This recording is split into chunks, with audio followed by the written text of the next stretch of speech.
Paragraph 16, zoning. If you're buying a single-family house, you better darn sure make it... I'm more concerned about you buying a multi-family and thinking it's a multi. I bought a fourplex one time. Rehabbed it. 4 two-bedroom apartments. Big monster. Bought it cheap. Bought it condemned, though. Rehabbed it. Got the city out there to inspect it. They said, this is a pretty job you did. It's going to make somebody a lovely single-family house. So what are you talking about? I got 4 electric meters. I got 8 bedrooms. I got 4 kitchens and 4 baths. He said, yes, please remove 3 kitchens. Because this is a single-family house. I said, why? He said, because when it got condemned, it got down-zoned, and it'll never go back to anything but a single-family house. Seminar. I sold it for about what I had in it. Boy, I tell you what, it made somebody a big single-family house. And a big family moved in it, too. It was huge.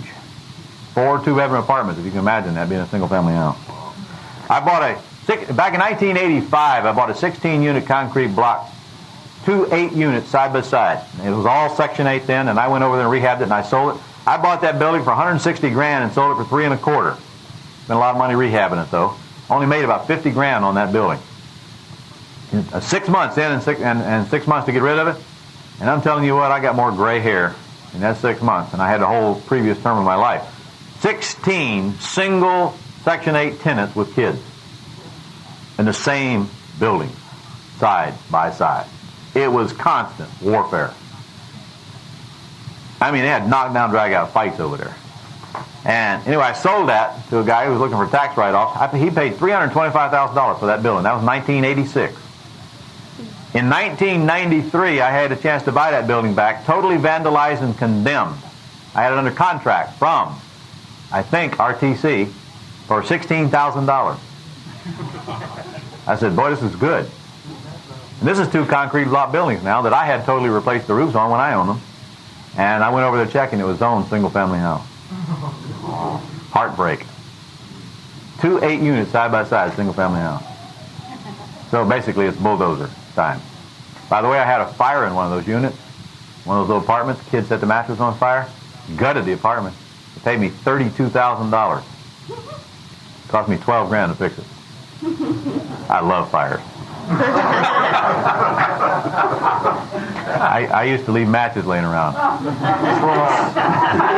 I don't want no kids to get hurt in them. But I'm telling you, when somebody calls you up and says your house is on fire, say, oh, thank you. Because I better not get off on that one. Jeez, I'll be getting letters from the insurance commission here before it's over. But I didn't start the dumb fire. It wasn't my fault. However, they grilled me like it was my fault. They were sure I started that fire. In fact, I thought they was going to put me in a polygraph. I'm not kidding. I thought I had a problem there, and I didn't have nothing to do with fire, believe me. That's one thing I haven't done to date, is set fires. But there's a lot of them I wish would get set one way or the other, I'll tell you. Incidentally, if any of you do have a problem, you have an insurance claim like that, let me make you a suggestion. Hire a professional insurance negotiator to settle your claim. Insurance companies will pay you a heck of a lot more than you think they will. And they ain't going to let you know, and they ain't going to tell you, there's a lot of things you don't know about insurance claims, a lot of what they will pay and what they're required to pay. And you need somebody on your team if you're doing this. Right, Chuck? Is that right, Carol? You do insurance claims? Carol?